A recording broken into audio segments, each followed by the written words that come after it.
नमस्कार दोस्तों, मनमोहक कहानी की इस वीडियो में आपका स्वागत है। आज की वीडियो का शीर्षक है एक समझदार जज। बहुत समय पहले की बात है। दक्षिण अफ्रीका के अल्जीरिया देश में मकाउस नामक राजा राज करता था।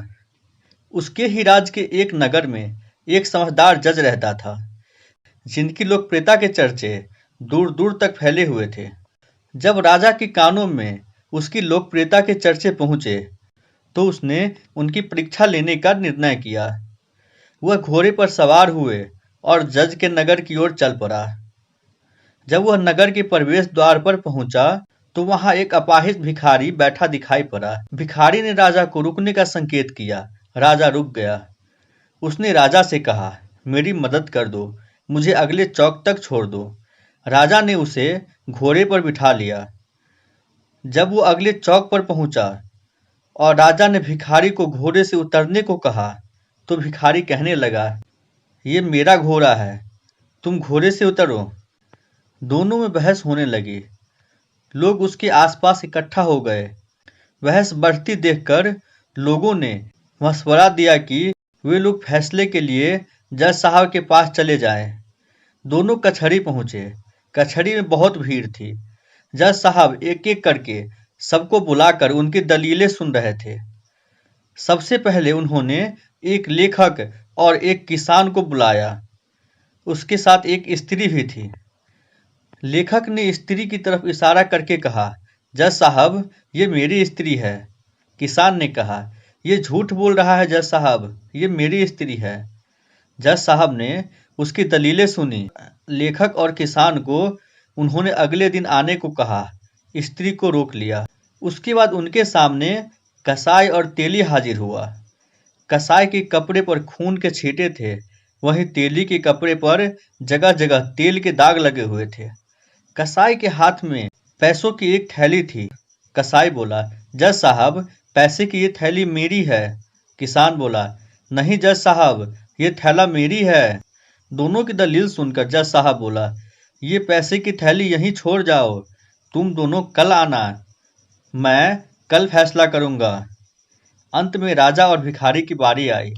राजा ने जज साहब को सारी घटना बताई। तब जज ने कहा, घोड़े को यहीं छोड़ दो, तुम दोनों कल आना। अगले दिन कचहरी में सब हाजिर हुए। सबसे पहले जज साहब ने लेखक और किसान को बुलाया। दोनों सामने आए। जज साहब ने फैसला दिया, ये स्त्री लेखक की पत्नी है, किसान झूठा है, उसे 50 कोड़े लगाए जाए। उसके बाद उन्होंने कसाई और तेली को बुलाकर फैसला सुनाया। ये पैसे की थैली कसाई की है, झूठे तेली को 50 कोड़े लगाए जाए। अंत में राजा और भिखारी को बुलाया गया। जज साहब दोनों को लेकर अस्तंबल के सामने पहुंचा। अस्तंबल में कई घोड़े बांधे हुए थे।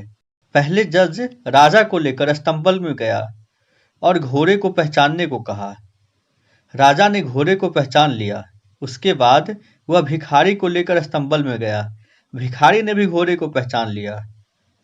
सब वापस कचहरी आ गए। जज ने फैसला सुनाते हुए राजा से कहा, वो घोड़ा आपका है। उसने भिखारी को 50 कोड़े लगाने का हुक्म दिया। राजा जज के निर्णय से बहुत प्रभावित हुआ। कचहरी की कार्रवाई समाप्त होने के बाद राजा जज के पास गया और पूछने लगा, जज साहब, मैं जानना चाहता हूँ कि आप सारे फैसलों पर कैसे पहुंचे। जज ने बताया, मैंने आज सुबह महिला को दबात से पेन में स्याही भरने को कहा। उसने ये काम बखूबी किया। मैं समझ गया कि वह लेखक की पत्नी है। पैसे की थैली से सिक्का निकालकर मैंने रात में पानी के बर्तन में डाल दिए। सुबह मैंने देखा कि पानी की सतह पर तेल नहीं तैर रहा था। मैं समझ गया कि तेली झूठ बोल रहा है। वो पैसों की थैली कसाई की है। घोड़े की मामला जरा पेचीदा था। फिर आप निर्णय तक कैसे पहुंचे? राजा ने पूछा। जज बताने लगा, आज सुबह जब मैं आप दोनों को अस्तंबल ले गया और घोड़े को पहचानने को कहा, तो मेरा मकसद ये देखना नहीं था कि आप दोनों में से कौन घोड़े को पहचान पाता है, बल्कि ये देखना था कि घोड़ा आप दोनों में से किसे पहचानता है। जब आप घोड़े के पास पहुंचे तो घोड़ा खुशी से पूंछ हिलाने लगा। किंतु जब भिखारी घोड़े के पास गया तो उसने अपना पिछला पैर उठाया। मैं समझ गया कि आप घोड़े के मालिक हैं। राजा जज की समझदारी देखकर बहुत खुश हुआ। उसने अपना परिचय देते हुए जज को इनाम देना चाहा, पर जज ने विनम्रता से मना करते हुए कहा, ये तो मेरा कर्तव्य है और मैं अपनी निष्ठा से अपना कर्तव्य निभाता हूँ। दोस्तों, आपको ये कहानी कैसा लगा? वीडियो को लाइक और चैनल को सब्सक्राइब कर दीजिएगा। आपका अपना दोस्त मनीष। अभी के लिए बाय बाय।